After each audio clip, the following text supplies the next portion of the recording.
Jacob s'éveilla de son sommeil et il dit, certainement l'Éternel est en ce lieu. Et moi, je ne le savais pas. Si vous voulez de plus en plus être conscient de la présence de quelqu'un, vous devez quand même mieux le connaître. Vous savez, les dames le savent, quand vous rentrez à la maison, que votre mari n'était pas là, quand vous rentrez à la maison, vous voyez des chaussettes partout, c'est la manifestation de sa présence.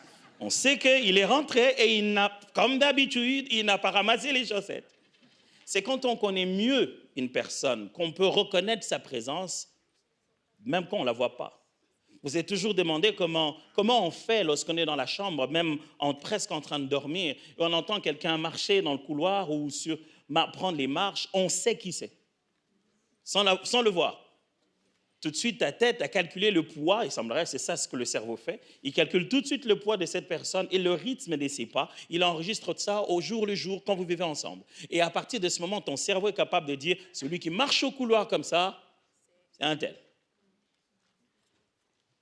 Nous, à la maison, on sait que quand ça fait tout, tu n'as même pas besoin de l'inspiration de dire tout de suite, Roland, arrête! Ça ne rattrape pas, ça doit être lui. Lorsqu'on commence à connaître la personne, on commence à prendre conscience de sa présence. Des fois, la voix, on ne l'a pas encore vue. On dit, c'est qui là? Tu te dis, oh, Tom, c'est là. Sa voix, tu n'as même pas vu son visage. Il est possible que ce soit à la télé, tiens. Ah, mais c'était presque, c'est comme s'il était là. Quand on reconnaît sa voix, on reconnaît sa présence. Frères et sœurs, j'aimerais vous dire que cette année, nous ne pourrons rien sans sa présence. Il ne suffira pas de croire seulement, voilà, que Dieu existe, qu'il est bon. Il nous faudra voir les manifestations de sa présence. Jacob partit de Beersheba et s'en alla à Charan. Il arriva dans un lieu où il passa la nuit, car le soleil était couché. Il prit une pierre dont il fit son chevet et il se coucha dans ce lieu-là. Nous qui nous plaignons des oreillers, lui il s'est couché rien qu'avec une pierre. Après, je me suis toujours demandé pourquoi sur le lit, il y a 2 fois 4 couches d'oreillers. C'est pourquoi? Il y a les dames, ils mettent des oreillers comme ça, oreillers format, et puis il y en a d'autres qu'on jette avant de dormir. Ça, c'est une science que je ne maîtrise pas. Lui, il a pris plutôt une pierre, parce qu'il n'était pas dans une chambre, il était carrément en voyage. Dont il s'est fait son chevet, il se coucha dans ce lieu-là. Il eut un songe. Et voici, une échelle était appuyée sur la terre, et son sommet touchait au ciel. Et voici, les anges de Dieu montaient et descendaient par cette échelle. Il est dans un songe, hein? Les mots échelle ici, ce n'est pas à prendre littéralement comme en français. La meilleure forme de traduction serait peut-être escalier. Ce n'est pas comme une échelle indépendante que vous poserez, mais c'est comme dans la maison, vous montez les escaliers. Il y a une structure de connexion. Ce n'est pas juste comme une échelle de travail, mais c'est vraiment les escaliers dans la maison. C'est ce qu'il a vu. C'est ça les meilleurs mots là-bas en grec, en hébreu plutôt. Et cet escalier-là touchait le sommet au ciel, et les anges montaient et descendaient sur cette échelle. Et voici, l'Éternel s'est tenu au-dessus d'elle.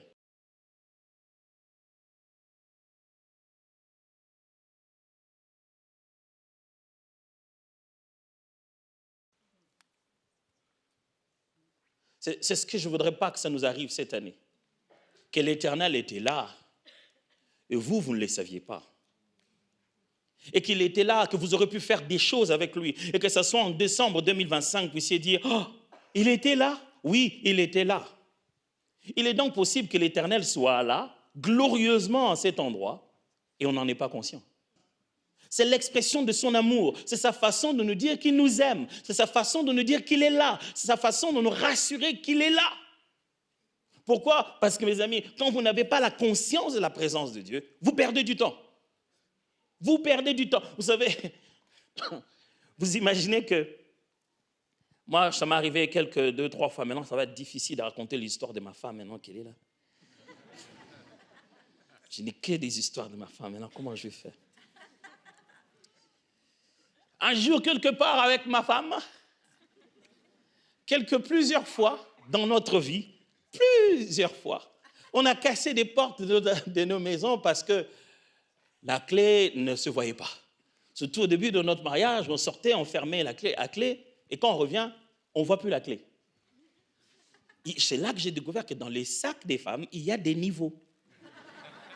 Donc il y a niveau maquillage, il y a des niveaux. Et puis on passe niveau après niveau, on cherche, on ne trouve pas. Et on casse la porte, dès qu'on entre, on trouve la clé. Et ce n'est pas une fois, c'est plusieurs fois. À se rendre compte qu'il y en avait là, mais on a cassé la porte. Frère, n'essaye pas de casser la porte cette année. Trouve la clé. Dieu est avec toi. Rassure-toi que la présence de Dieu sera une meilleure clé. Tu n'as pas besoin de fournir des efforts inutiles là où tu as normalement déjà la clé avec toi. Quand on n'est pas conscient de la présence de Dieu, on perd le temps. On utilise la mauvaise méthode. On frustre l'action du Saint-Esprit. C'est l'Esprit de Dieu qui agit, mais on ne se rend pas compte que c'est lui. Sans toi, nous ne pouvons rien. Et dit, ouais, justement, c'est pourquoi je suis avec toi. Mais il faut que je sache que tu es là, Seigneur, pour que je le fasse. Vous savez, quand Dieu vient te dire, je suis avec toi, ce n'est pas pour te mettre au repos, c'est pour te faire travailler. Chaque fois que Dieu vient te dire, je suis avec toi, ça veut dire, il faut bosser. Ça veut dire qu'il y a du boulot. Imaginez-vous, Dieu vient voir quelqu'un qui a ses problèmes de langage, il vient, il lui dit, j'ai vu la souffrance de mon peuple en Israël.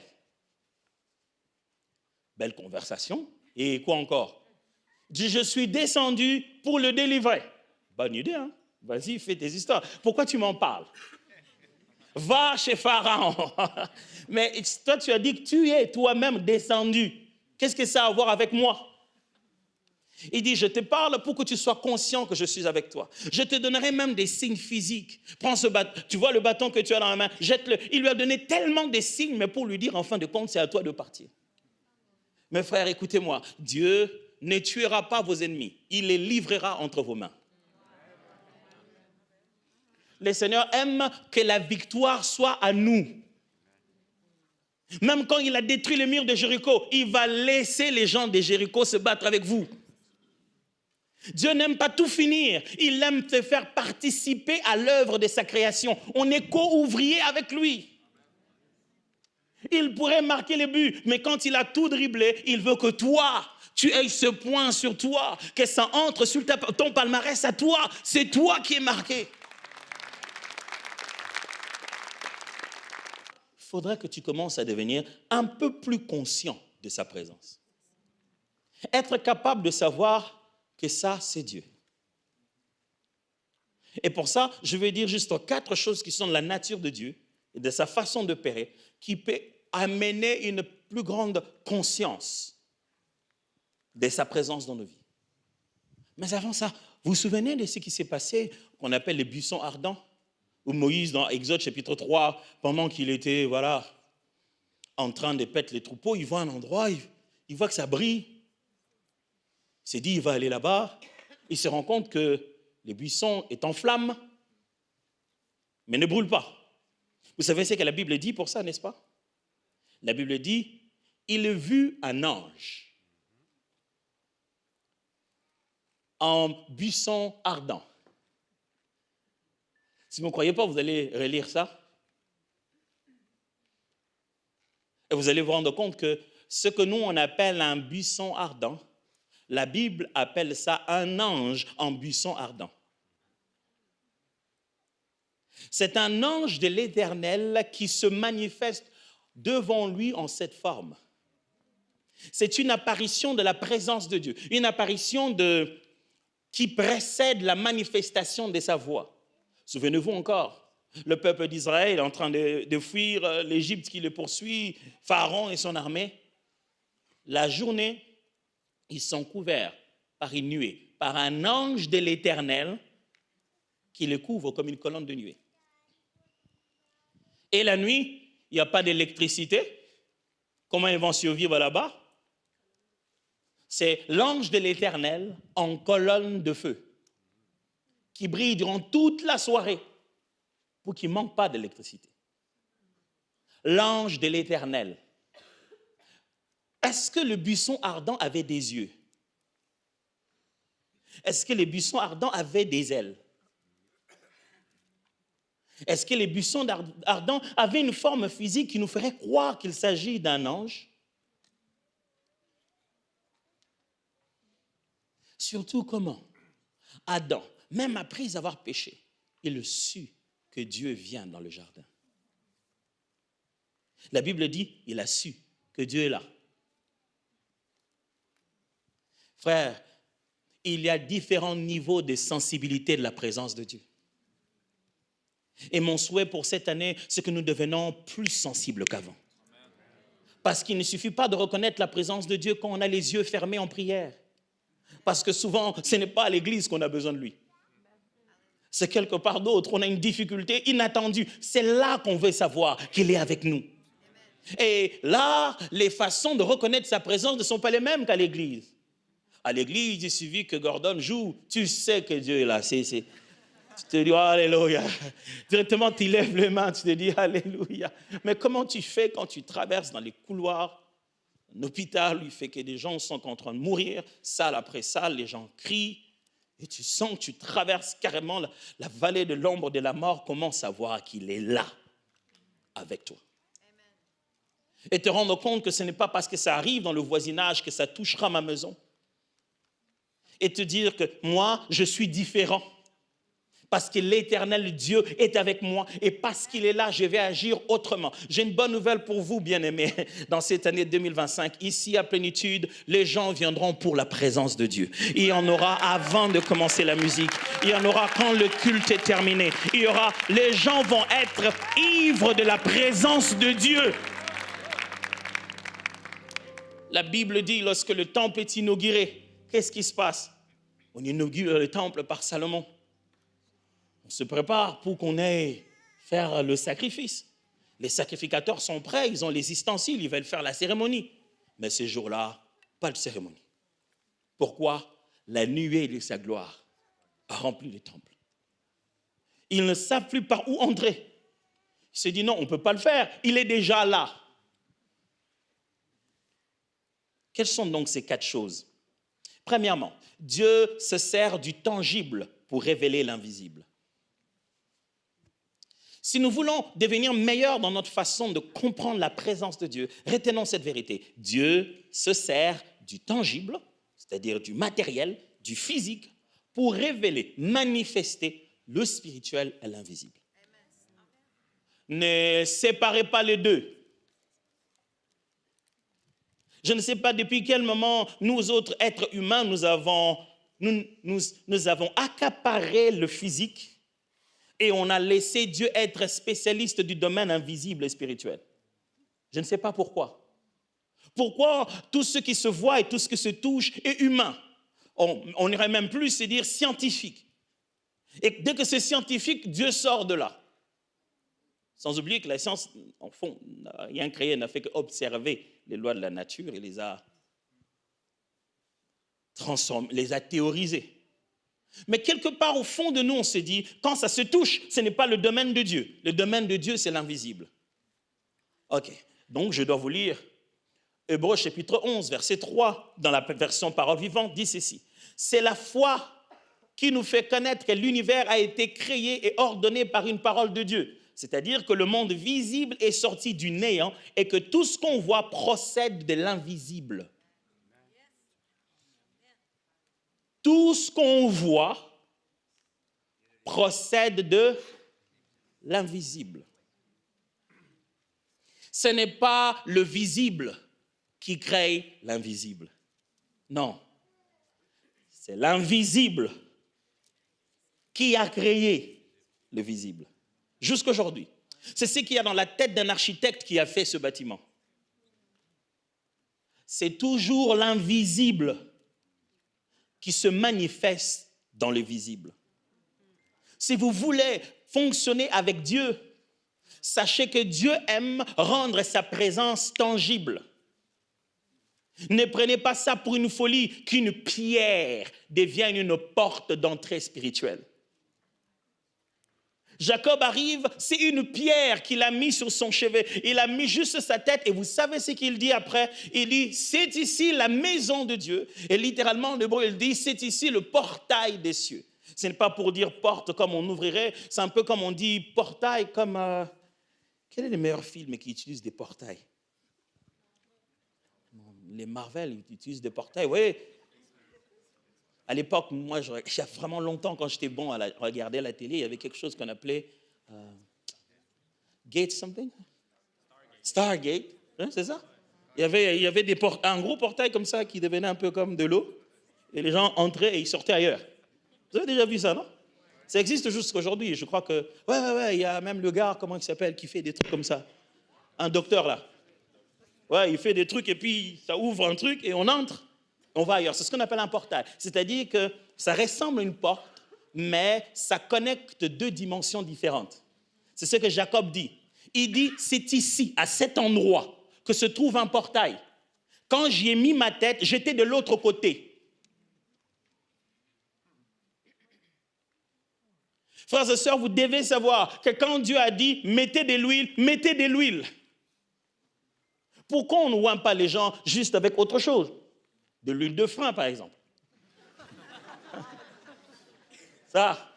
Ça c'était, on va te oindre de tout excès, on va sortir les démons d'excès de vitesse.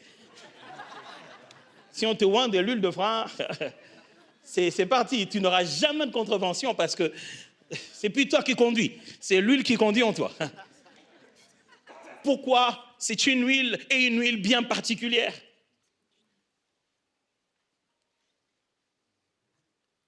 Les symboles et les outils et les réalités matérielles, mes frères et sœurs, ne sont pas que symboliques. Ce sont des points de contact. Pourquoi? C'est avec nos mains qu'il faut les imposer pour qu'ils soient guéris. Si vous voulez apprendre la présence de Dieu cette année, apprenez que Dieu utilise le tangible comme un moyen de contact avec l'invisible. Il utilisera quelque chose de banal, de matériel, mais c'est là qu'il va faire quelque chose que personne n'a jamais imaginé. Moi, j'ai toujours été choqué par ce miracle de Jésus où il a guéri l'aveugle. L'aveugle arrive, Jésus lui dit, viens avec moi. Il le tient par la main, ils sortent de la ville, il arrive là-bas, il prend la salive, il met sur ses yeux.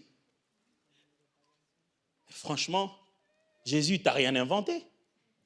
La terre, il y en avait déjà. Quoi? Tout ce qui manquait dans cette formule, c'était quoi? Ta salive. Qui aurait pu imaginer que la chose la plus puissante, la plus pure, la plus glorieuse et céleste, qui manquait aux yeux de cette personne qui a souffert autant longtemps, c'était la salive. Mes amis, quand Dieu utilise le matériel, il n'est pas mystique. Le matériel, c'est une extension du spirituel.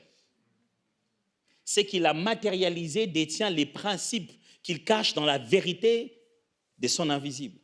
Sachez que si c'est la présence de Dieu, ça sera et physique et spirituel, et matériel et invisible. Il fera les deux. Il utilisera ce que vous pensez être négligeable, mais de là, faire des choses que vous n'avez pas idée. Mais pasteur, est-ce que tu ne nous enseignes pas l'Ancien Testament là? Les gens manquaient de foi. Non, je vous enseigne la partie où des hommes, sans que qui que ce soit ne leur ait demandé, sont allés prendre des mouchoirs. Ne prenez pas le mien, il n'est pas le mien. Vous savez bien que ce n'est pas à moi, vous avez vu comment on me l'a donné. Devoir le rendre.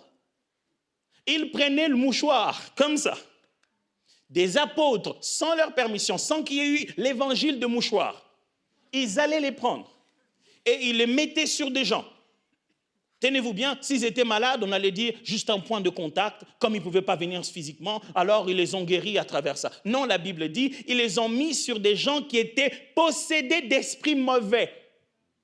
Comme quoi les démons ont reconnu l'odeur. Je ne sais pas quoi, mais je ne sais pas ce qu'ils ont reconnu, mais quelque chose dans le contact de ces hommes qui portent la présence de Dieu a été imprimé dans leur mouchoir. Je veux porter la présence de Dieu au point d'imprimer à sa gloire où que je sois. Je prie Dieu pendant 2025 que tu sois porteur de l'arche de Dieu. Que tu as un degré de radiation où les gens, quand ils s'approchent de toi, ils vont s'habiller et se dire. Le degré de radiation est très élevé. Ça, c'est le degré de radiation de Moïse. On dit, Moïse, est-ce que tu peux te couvrir de temps en temps parce qu'on n'arrive pas à te parler. Mais ça pouvait juste être la présence de Dieu dans son cœur. Non, physiquement, ils l'ont vu. Demandez aux apôtres. Ils sont allés un jour à la montagne avec Jésus et là, boum. il est devenu très brillant. On dit, wow, il a toujours été comme ça. Il y avait là plus que Moïse. Mais il savait comment, j'allais presque dire, contenir cette présence et la manifester au moment opportun. Je prie Dieu que cette année, quand tu es au travail, tu saches comment contenir cette présence. Mais dès qu'on en a besoin, transforme-toi tout de suite. Plus blanc qu'un foulon ne pourrait le faire. Deviens comme Jésus. Dès qu'il y a besoin de la présence de Dieu, on se dit, mais lui, il n'est pas du département de...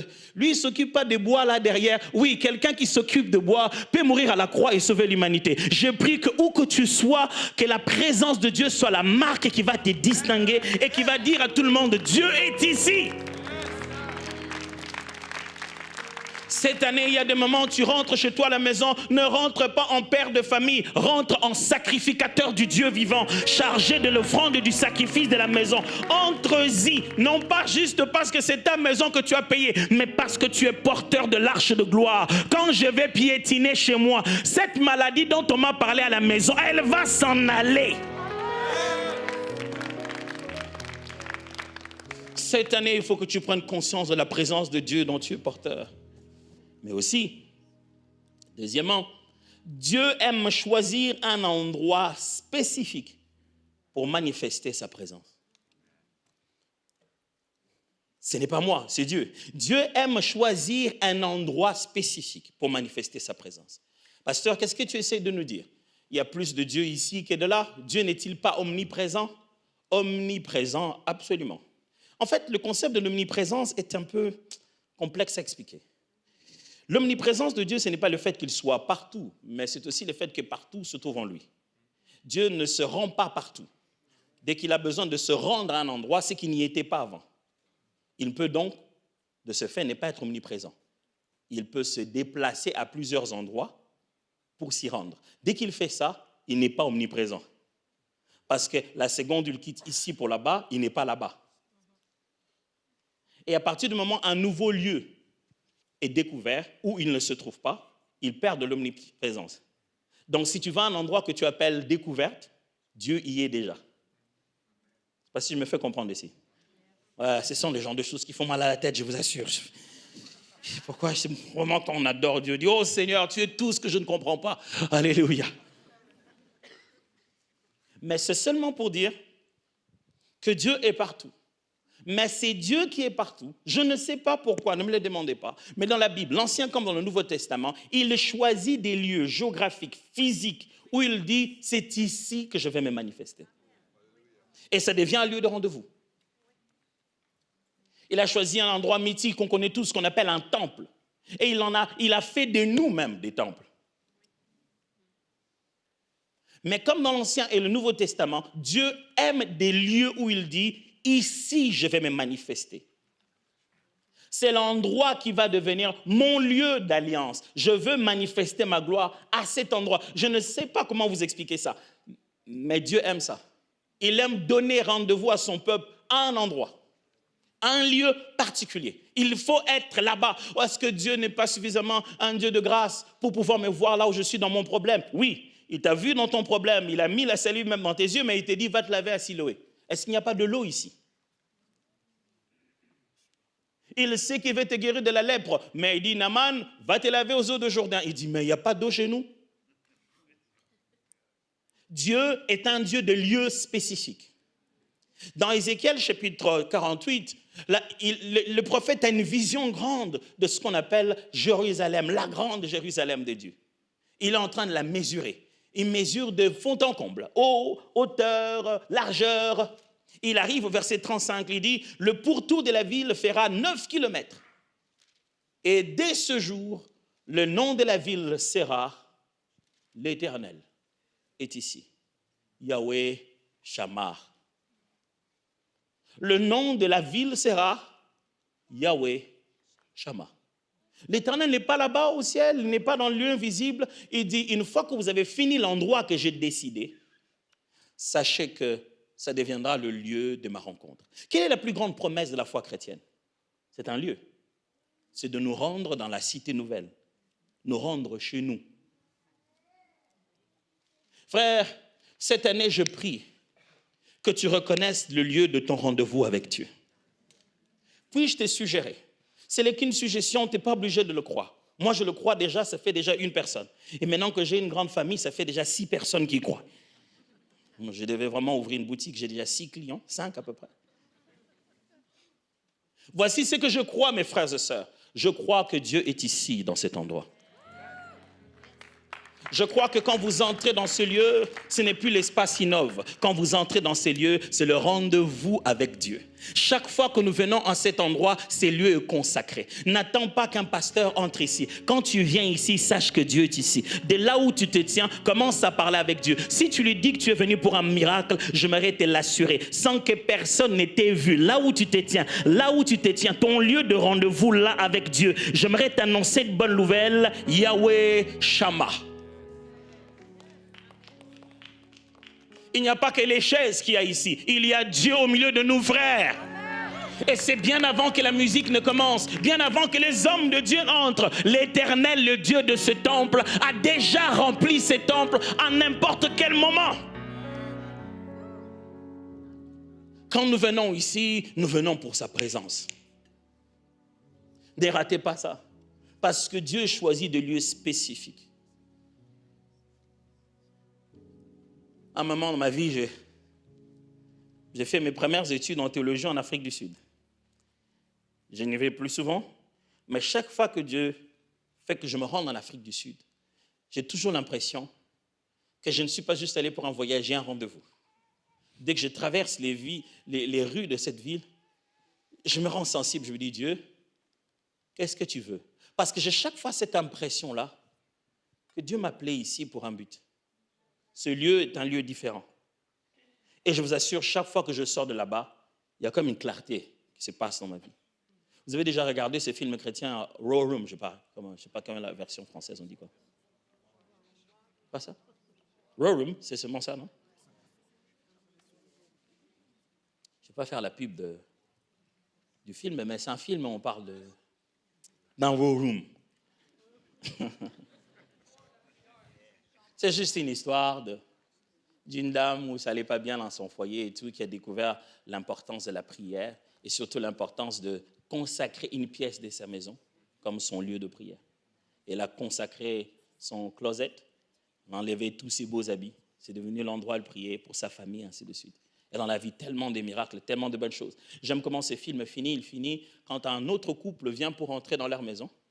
Et le monsieur qui devait venir quelque part d'Afrique, et quand il entre dans ces murs, il dit, je sens la prière dans ces murs. Vous savez, ça c'est complètement africain. On sent des prières dans les murs. Cette année, développez votre petit lieu sacré. Vous savez que quand je me mets ici, je n'ai pas besoin de parler 2 fois. Mais quand je finis de pleurer ici, toutes mes larmes ont été une prière claire. Dieu vous appelle à un lieu spécifique.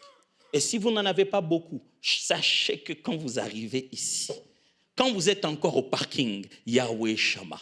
Quand vous êtes ici au hall, Yahweh Shammah. Quand vous traversez cet endroit, Yahweh Shammah. Quand la musique commence, Yahweh Shammah. Quand la prédication est en train d'être annoncée, Yahweh Shammah. Même quand on est en train de faire juste la communion fraternelle, l'Éternel est ici. Oh, l'Éternel est ici, mes frères. Je connais des gens, quand on leur dit, telle personne est ici, tout de suite, il ouvre son ordinateur, il va chercher son plus grand projet de la vie parce qu'il sait qu'il veut lui demander de l'argent. C'est lui à qui l'on demande.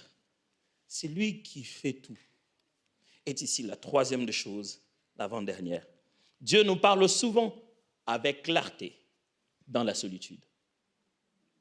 Tous les 6 événements de Jacob le montrent. Dieu s'arrange toujours pour le tirer à un endroit où il est seul.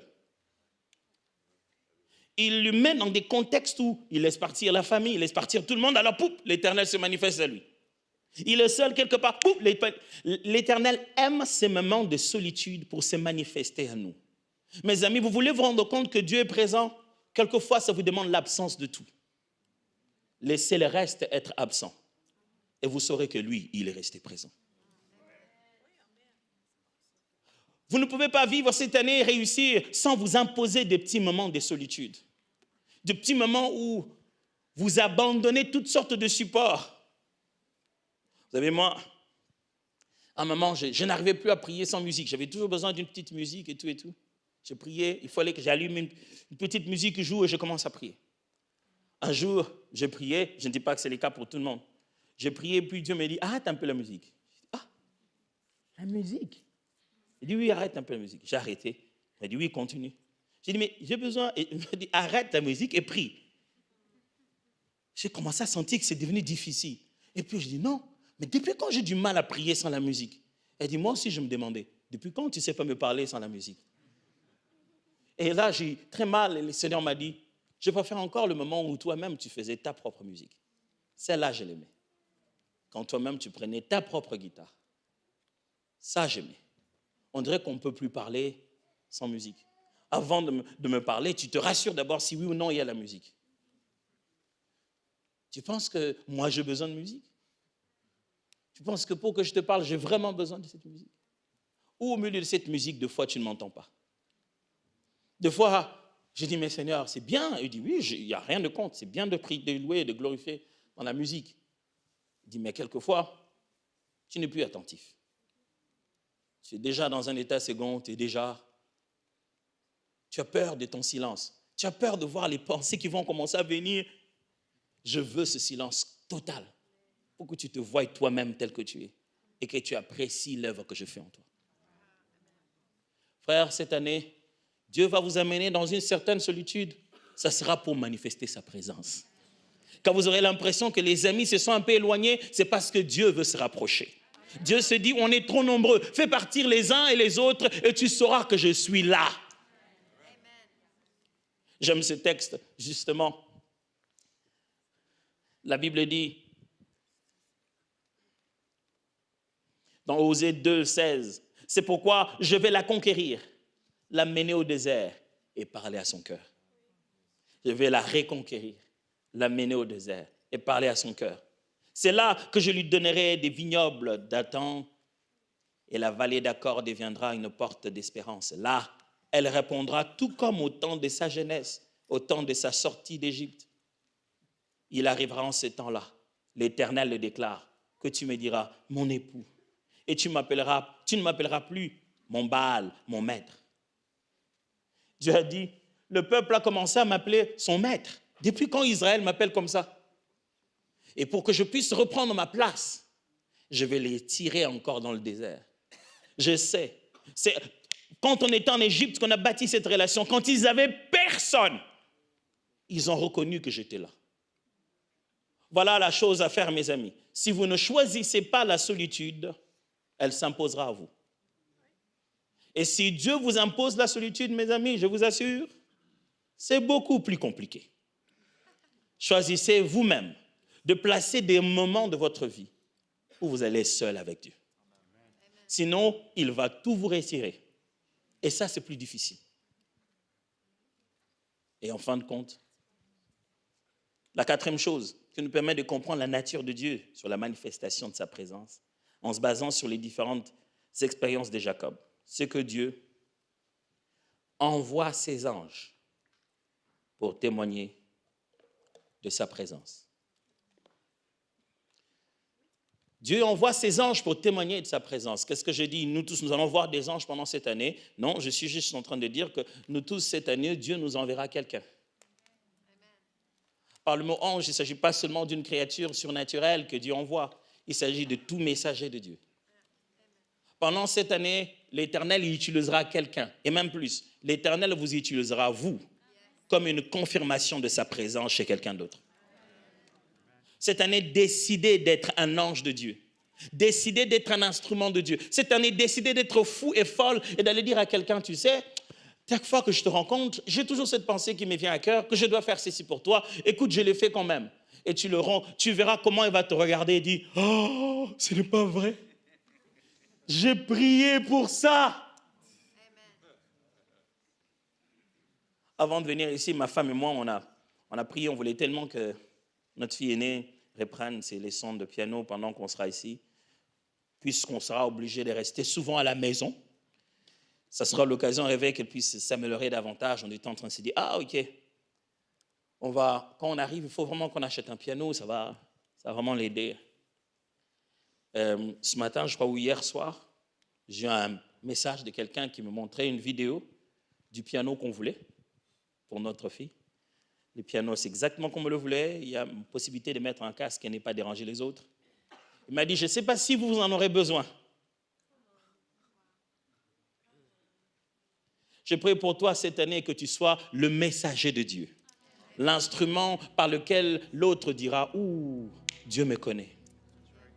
Par un geste aussi banal, faites seulement ce que Dieu vous demande de faire et quelqu'un saura que Dieu est réellement ici. Vous pouvez être ce dernier signe, ce dernier mouvement céleste que quelqu'un attendait. Vous savez, quand vous obéissez Dieu, vous ne sentez pas le côté waouh de la chose. Mais c'est celui qui reçoit, qui vous regarde et dit, comment tu sais ça? Je ne sais rien, je sais juste que j'ai senti que je devais juste... Frères et sœurs, je prie qu'en 2025, nous devenions des anges de l'Éternel qui apportent le message de sa présence. Que vous appelez quelqu'un au bon moment. Dès qu'il prend le téléphone, il dit, oh, et comment ça va? Je voulais savoir comment ça se passe avec ta famille. Est-ce que je peux prier pour toi? Il dit, oh, j'en avais vraiment besoin. Et que ce soit le signe par lequel il dit, Dieu me connaît vraiment. Pourquoi il m'a appelé? Il m'a demandé à faire ça seulement. Alors cette année, préparez-vous à être fou et folle. Préparez-vous à faire seulement la petite chose que Dieu vous demande. Et ça peut être la manifestation puissante de sa présence. Juste un geste comme ça. Regardez Jacob, chaque fois il y avait toujours un ange qui apparaissait. Une fois même, il a juste vu une troupe d'anges. Il les a vus juste comme ça, beaucoup d'anges, ils ne lui ont rien dit. Il a juste vu beaucoup d'anges. Et qu'est-ce qu'il se préparait? Il allait rencontrer Ésaü. Il avait quitté Laban, son oncle. Il devait aller rencontrer son fameux frère avec qui ils ont eu des problèmes. Et du coup, tout ce qu'il voit, c'est beaucoup d'anges. Ils ne lui disent rien, il voit juste une troupe d'anges, une sorte d'armée des anges. Il dit, ok. Je vais aller rencontrer mon frère, ça va être comment? Si j'ai beaucoup d'anges ici, est-ce que Dieu veut me dire que ça va chauffer, j'ai besoin de protection? Mais ce qu'il y a de beau, vous savez, la langue hébraïque, c'est une langue qui est remplie de jeux de mots. Ce n'est pas juste les textes qui ont un sens, mais c'est les jeux de mots qui cachent aussi la signification. Et la Bible dit, Jacob, lui aussi, fait des compartiments. Il envoie des messagers à son frère pour lui dire, écoute, je vais finir comme ceci, j'ai les enfants, Dieu m'a béni. Il a envoyé aussi une troupe de personnes. Il a séparé sa cargaison en des petites troupes. Il a envoyé d'abord les choses, les dons, il a envoyé les enfants, les femmes, il est resté seul. Le mot qu'il utilise là-bas en hébreu, on dit, après qu'il ait rencontré des anges, lui aussi, il a fait des séries d'anges. Il a fait aussi ses messagers, une troupe à lui. Il dit, je vais envoyer messager après messager pour calmer la colère de mon frère. Il y a des fois des anges qui viennent en haut. Il y en a d'autres qui sont déjà ici en bas, que l'Éternel va utiliser. Mais cette année, tu sauras que Dieu est réellement avec toi. Quand un parfait inconnu te dira exactement ce que tu sais. Exactement ce qui vient de Dieu. Je prie cette année que tu ne sois pas seulement celui qui va bénéficier des anges, mais que tu sois un ange que l'Éternel va utiliser pour la vie de quelqu'un. En venant chaque fois au culte dans cette église, à partir d'aujourd'hui, dis-toi, Seigneur, fais de moi ce que tu veux. Utilise-moi pour quelqu'un aujourd'hui. Utilise-moi pour quelqu'un aujourd'hui au travail. Que je sois un ange pour quelqu'un aujourd'hui au travail. Vous savez, il y a des jours où tu as juste envie d'apporter à manger, tu te dis, mais ça sera un peu de trop. Mais tu sens qu'il faut que tu en apportes, tu apportes et tu te rends compte qu'un collègue en avait tellement besoin ce jour-là. Et quand tu lui donnes, il dit, oh, merci, tu es un ange. Dis-lui, ouais, je le savais. Ça vous semble banal, mais nous n'avons pas tous les mêmes raisons de croire à la présence de Dieu. Certains demandent des signes complètement inutiles. Tu te dis, c'est ça ton signe pour savoir que Dieu est Dieu? Oui. Si Dieu est Dieu, vraiment, j'ai faim, il faut que je mange. Et c'est toi qui amènes la nourriture. Et tu dis, écoute, aujourd'hui, j'en avais amené un peu plus pour toi. Et quand tu l'ouvres, c'est exactement ce qu'il aime. Tu dis, non, mais comment tu as su que c'était... Il fallait que tu amènes la poutine.